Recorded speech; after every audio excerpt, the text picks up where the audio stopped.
আগরতলায় বাংলাদেশের সহকারী হাইকমিশনে হামলা ভাঙচুরের পর এবার দিল্লিতে বাংলাদেশ হাইকমিশন ঘেরাওয়ের ঘোষণা দিয়েছে ভারতের উগ্র কট্টর হিন্দুত্ববাদী বিজেপি দলীয় কয়েকটি সংগঠন। মঙ্গলবার এই কর্মসূচি পালন করবে বলে জানিয়েছে তারা। অনেকেই বলছেন ঘেরাওয়ের নামে এবারও হামলা ও ভাঙচুর করবে ভারত। প্রেস ট্রাস্ট অফ ইন্ডিয়ার এক প্রতিবেদনে এ খবর জানানো হয়। এরপর প্রতিবেদনটি ভারতের প্রধান সংবাদ মাধ্যমগুলোতে প্রচার করা হয়।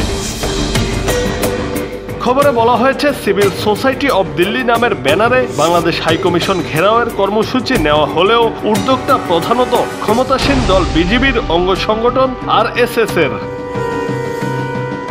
আওয়ামী লীগ সরকার পতনের পর থেকে বাংলাদেশে হিন্দু নিপীড়নের কথিত অভিযোগ ভারতের। ভিত্তিহীন এই অভিযোগে গত বৃহস্পতিবার কলকাতায় বাংলাদেশের ডেপুটি হাইকমিশনের সামনে বাংলাদেশের জাতীয় পতাকায় আগুন এবং বাংলাদেশ সরকারের প্রধান উপদেষ্টার কুশপুতুল দাহ করা হয়। এরপর গত সোমবার আগরতলায় বাংলাদেশের সহকারী হাইকমিশনে হামলা, ভাঙচুর ও পতাকা নামিয়ে ছিঁড়ে ফেলা হয়। এরপরও ক্ষান্ত হয়নি ভারত।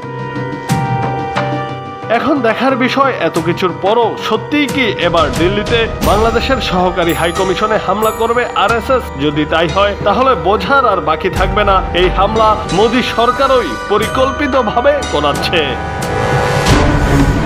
জুনায়েদ আহমেদ, বাংলা টিভি।